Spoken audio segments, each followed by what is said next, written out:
Oi, gente, tudo bem? Bom, essa semana nós estamos na semana 5 do nosso PET e nós vamos trabalhar o tema As Novas Territorialidades no Campo. Essa aqui é a capa do livro de vocês, né? Como vocês podem ver.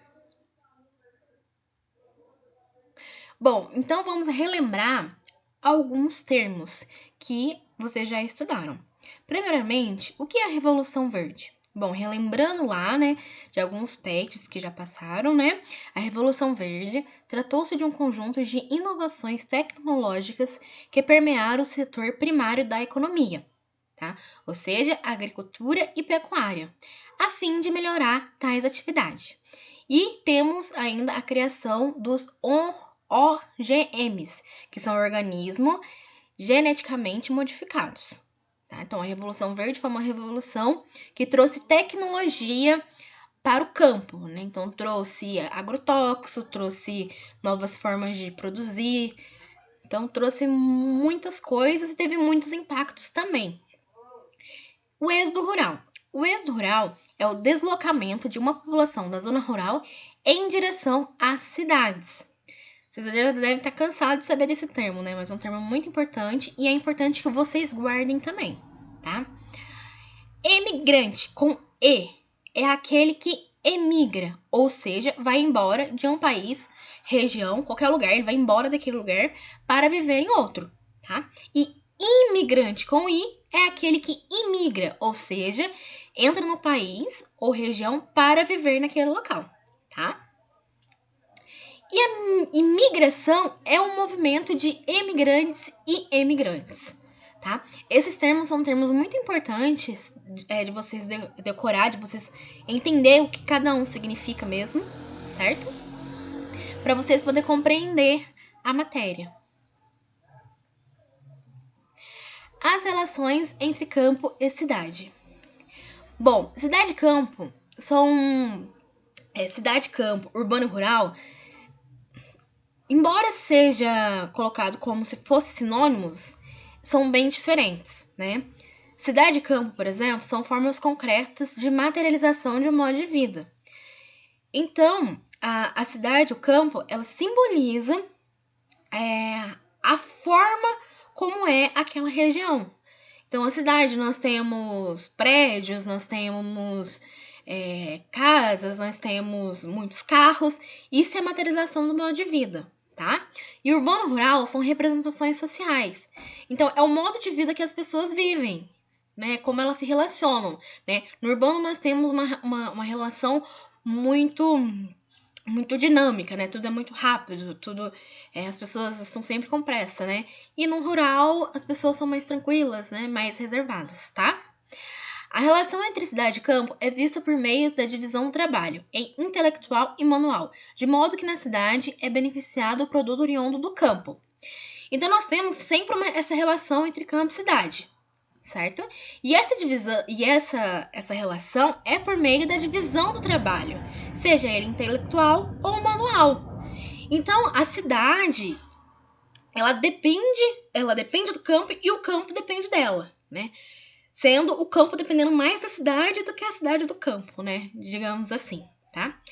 A cidade no Brasil entende-se os perímetros urbanos das sedes municipais, territórios e populações considerados urbanizados. Nelas estão concentrados os principais produtos e serviços. Então, é na cidade que está concentrado a maior parte da população, onde nós temos grandes prédios do Poder Executivo, então, por exemplo, a Prefeitura, a Câmara dos Vereadores, nós temos hotéis, nós temos loja. Então, é ali que está concentrado os grandes produtos e serviços que nós consumimos na cidade. Aqui eu tenho uma representação para vocês. Aqui é do campo, né? Nós vemos, né, casas, nós vemos também uma plantação, nós vemos área verde, né? E nós temos representação de uma cidade. Aqui é a cidade de São Paulo. Nós vemos que tem muito carro, muitos prédios, né? As pessoas caminhando pelas calçadas. A cidade pressupõe sedentarismo e uma hierarquia socioespacial. Meu Deus, o que é isso? Bom, do ponto de vista geográfico, A cidade, ela meio que... ela não se movimenta como o campo se movimenta. Então, ela tá ali e o campo depende da cidade. Nossa, mas por que o campo depende da cidade?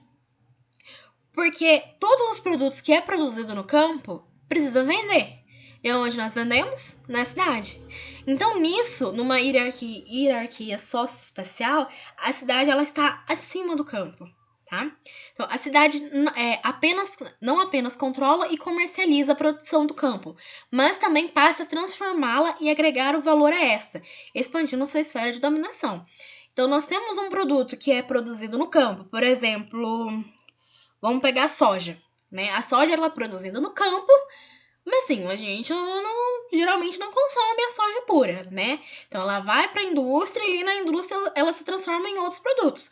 Vamos pegar, por exemplo, o leite de soja, pegar a carne de soja. Então ela precisa ir para a cidade para poder se transformar e colocar valor naquele produto para poder vender, tá? O campo, que até então era praticamente autossuficiente, se vê dependente da cidade em alguns casos, até para comprar produtos básicos de vida, como alimento. Então, o campo, ele era autossuficiente. Ele produzia o próprio alimento e as pessoas ali alimentavam. Com as expansões da cidade, o jogo virou. A cidade virou... Ela virou autossuficiente, né? Vou colocar entre aspas. E o campo que depende da cidade, para poder conseguir se movimentar ali no meio. Assim tem a dependência do campo à cidade, tá? Bom, aqui eu fiz um esqueminha para vocês entenderem melhor como é que funciona essa relação. Então, no campo, nós temos produtos agrícolas e investimentos que vão para as cidades. Igual eu falei para vocês, os produtos que são produzidos no campo. Soja, milho, vão para a cidade, certo? E lá, esses produtos eles são transformados em outros tipos de produtos que são agregados valor. Da cidade, nós temos produtos industrializados e serviços diversos que vão para o campo. Então, nós temos, por exemplo, eu dei o exemplo para vocês do leite de soja e da carne de soja. Quem mora no campo e quiser consumir esses produtos vai ter que ir até a cidade para comprar, porque não são produtos produzidos no campo, tá bom? Do campo para a cidade, nós temos o quê? A movimentação da população. A população, ela sai do campo para ir para a cidade. Mas por que isso acontece? Devido à alta industrialização devido à mecanização da mão de obra no campo. Isso faz com que as pessoas percam o emprego, percam o espaço e acabam indo para a cidade. Por isso que as cidades estão cheias, estão lotadas. E da cidade para o campo nós temos investimento em tecnologia, né? Então, é nas cidades que há as grandes pesquisas em tecnologia para melhorar a forma de cultivo no campo, para melhorar a forma de cultivo de alimentos. Então, essa tecnologia que é produzida na cidade, ela acaba indo para o campo, tá? Esse esqueminha aqui ele é bem básico, dá para vocês entenderem bem como é que funciona essa relação. Bom, aqui nós temos a atividade de vocês, no livro de vocês, tá? A número 1. Descreva como as mudanças no trabalho no rural, campo, sofreram alterações na vida e na relação das comunidades com o espaço. Lembre-se de tomar como referencial a Revolução Verde e o êxodo rural, estudado nas semanas anteriores. Então, vocês vão ver lá o que significa Revolução Verde e êxodo rural e vão responder essa questão. A número 2. O êxodo rural é uma modalidade de migração muito comum no território brasileiro. No entanto, esse processo pode gerar uma série de problemas para os imigrantes, que não possuem qualificação profissional para se inserirem no mercado de trabalho. Nesse contexto, analise a seguinte tira. Então, vocês vão ver essa charge e vão analisar e vão responder, tá bom? 3. Nos países industrializados, a migração campo-cidade tem uma causa fundamental. Qual é essa causa? Carência de melhores condições sociais no campo? Baixa produtividade agrícola? Pressão demográfica no campo?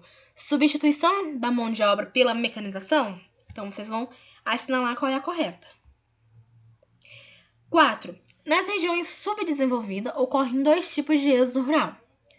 aquele provocado pela modernização da agricultura e consequente liberação da mão de obra, aquele provocado pela manutenção de formas antiquadas de produção, que tem como consequência o empobrecimento geral da população.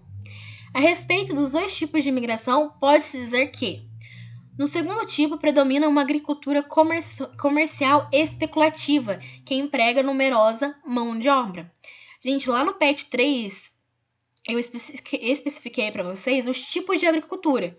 Qualquer coisa, vocês dão uma volta lá e dão uma assistida de novo na aula, tá bom? Letra B. No primeiro tipo, há perda de população, mas a produtividade agrícola se eleva. Letra C. Tanto o primeiro como o segundo tipo resulta de processos de inovação da agricultura. Letra D. Só ocorre imigração rural quando as condições de vida da população atingem níveis de pobreza absoluta.